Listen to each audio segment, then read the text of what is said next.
چھٹا جام نظام الدین سمو کا 510واں عرس مبارک گادی نشین جام امیر احمد سمو کی سرپرستی میں درگاہ جام نظام الدین سمو کی مزار پر ہوا، جس میں قرآن خوانی مزار پر چادر چڑھا کر میلے کا آغاز کیا گیا، جس کے بعد میلاد شریف کا انعقاد کر کے لوگوں میں نیاز تقسیم کی گئی۔ تفصیلات کے مطابق جام نظام الدین سمو، جس نے سندھ میں 48 سال مسلسل حکومت کی، جس دوران جام نظام الدین سمو حکومت میں انقلابی تبدیلیاں لا کر علم ادب کی ترقی کے لیے 400 سے زائد اسکول اور مدرسے قائم کرائے، جس میں پوری دنیا سے شاگرد آ کر تعلیم حاصل کرتے تھے۔ درگاہ جام نظام الدین سمو کے گادی نشین جام امیر احمد سمو نے میڈیا سے بات چیت کرتے ہوئے کہا ہے کہ یہ کون سا ان کے کتنے سال ہو گئے ان کو، ان کے بارے میں بتائیں۔ شکر الحمدللہ، میں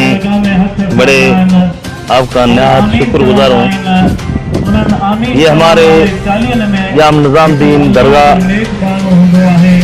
جس نے 50 سال سے زیادہ سندھ پہ گورنمنٹ کی تھی، اور ان کا قدیم یہ درگاہ، یہ قدیمی درگاہ ہے، اور اس نے ان کی جو تاریخ ہے بہت لمبی تاریخ ہے تاریخی، اور ان کا جو تاریخ میں دیکھ رہا ہے، اس میں تو میں کیا آپ کو بتاؤں کیا ان کی فضیلت تھی اور کیا ان کا شان تھا۔ لیکن ہم اپنے قوم کے حساب سے پورے سندھ کے دادا ہاشم سمو اور حاجی غلام رسول سمو جج صاحب کے تسلسل سے ان کا ہر سال یہ میلہ اور عرس مبارک کرتے ہیں۔ اللہ آپ کو خوش رکھے، اللہ سب کو خوش رکھے۔ یہ درگاہ ہے، یہ بزرگ ہیں، ان کی بہت خدمت ہیں سندھ پہ، ان کی انتہا خدمت، اتنا تو خدمت ہے جس کی تاریخ پوری بھری ہوئی ہے۔ Thank you.